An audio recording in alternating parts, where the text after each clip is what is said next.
എടത്താർശര വൈരിയും ബ്രഹ്മാവും കോടക്കാർ മുകിൽ വർണ്ണനും വിണ്ണോരും കേടറ്റീടിന ചേവടി ചേരുവോർ ആദിത്യ ഭഗവാനെ വണങ്ങുന്നേ നമോ നമ.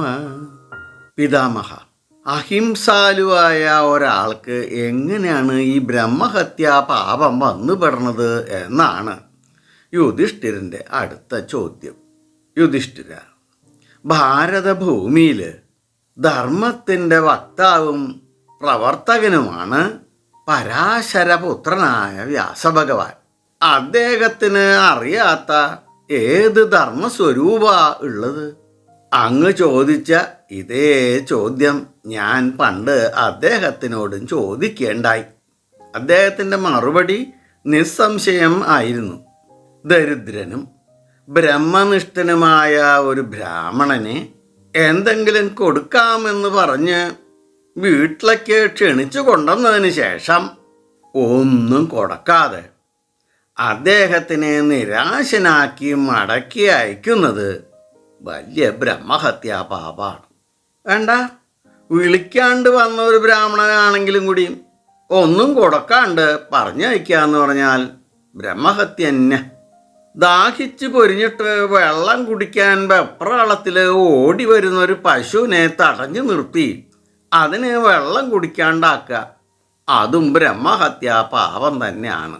ഇതുപോലെ അനേകായിരം പാപങ്ങൾ എല്ലാം ഈ ബ്രഹ്മഹത്യയിൽ വന്നു പെടും എന്നിങ്ങനെ വ്യാസഭഗവാൻ അന്ന് പറയണ്ടായി. യുധിഷ്ഠിരൻ പിന്നീട് ചോദിച്ചത് തീർത്ഥങ്ങളുടെ മഹത്വത്തെക്കുറിച്ചാണ്. മാഹാത്മ്യമേറിയ തീർത്ഥങ്ങൾ ഏതൊക്കെയാണ്? അവയുടെ ദർശനം, സ്പർശനം, സ്നാനം ഇതൊക്കെ കൊണ്ട് ഉണ്ടാവുന്ന ഫലങ്ങൾ എന്താണ്? പണ്ടൊരിക്കൽ അംഗീരസ് മഹർഷിയും ഗൗതമനും തീർത്ഥങ്ങളുടെ മഹാത്മ്യത്തെപ്പറ്റി സംസാരിക്കുന്നത് ഞാൻ കേൾക്കാൻ ഇടയായി. അത് ഞാൻ പറഞ്ഞു തരാം. ചന്ദ്രഭാഗ, വിതസ്ത ഈ രണ്ട് തീർത്ഥങ്ങളും വലിയ മഹാത്മ്യമേറിയ തീർത്ഥങ്ങളാണ്. 7 ദിവസം അവയുടെ കരയ്ക്കൽ താമസിച്ച് ഭക്തിയോടെ സേവിക്കുന്ന ആള് മഹർഷിമാരെ പോലെ ജ്ഞാനിയും തപോവൈഭവത്തോടു കൂടിയവരും ആയിത്തീരും. കാശ്മീര ദേശത്തിൽ കൂടി ഒഴുകുന്നവയും സിന്ധു നദിയിൽ വന്നു ചേരുന്നതുമായ ഒരുപാട് തീർത്ഥങ്ങൾ ഉണ്ട്. അവയെല്ലാം പവിത്രങ്ങളാണ്. അവയെ വിശ്വാസത്തോടെ സേവിക്കുന്നവർക്ക് സ്വർഗപ്രാപ്തി യാതൊരു ബുദ്ധിമുട്ടും ഇല്ലാണ്ട് ഉണ്ടാവും. തീർത്ഥങ്ങളെ സേവിക്കുക എന്ന് പറഞ്ഞാൽ ഭക്തിയോടെ അതിൽ സ്നാനം ചെയ്യുക, അത് പാനം ചെയ്യുക, കരയിലിരുന്ന് കീർത്തനം കൊണ്ട് ഉപാസിക്കുക എന്നിവയൊക്കെയാണ്. പുഷ്കരം പ്രഭാസം നൈമിഷം, ഗംഗാ സംഗമം സാഗരജലം, ദേവികാ തീർത്ഥം ഇന്ദ്രമാർഗ തീർത്ഥം, സ്വർണബിന്ദു അങ്ങനെയുള്ള പ്രസിദ്ധങ്ങളായ തീർത്ഥങ്ങളിൽ സ്നാനം ചെയ്യുന്നവരുടെ എല്ലാ ദുരിതങ്ങളും നശിക്കും.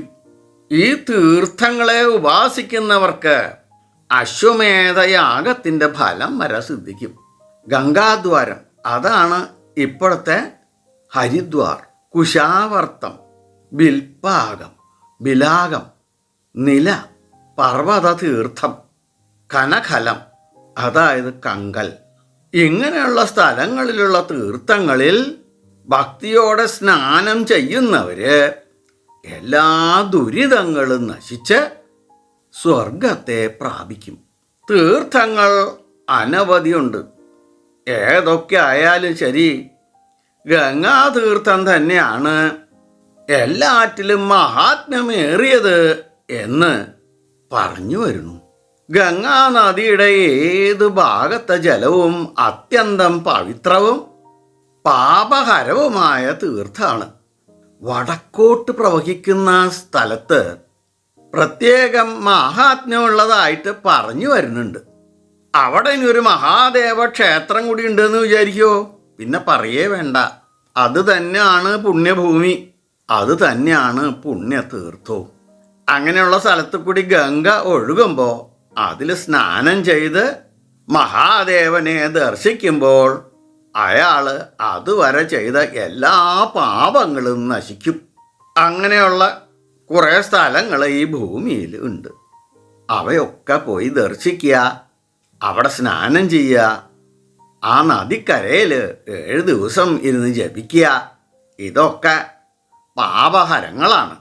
ഇങ്ങനെയുള്ള സ്ഥലങ്ങളിൽ ഒരാൾ സ്നാനം ചെയ്യുന്നതോട് കൂടിയിട്ട് ഒരാൾക്ക് ജന്മസാഫല്യം വരെ വന്നു ചേരും.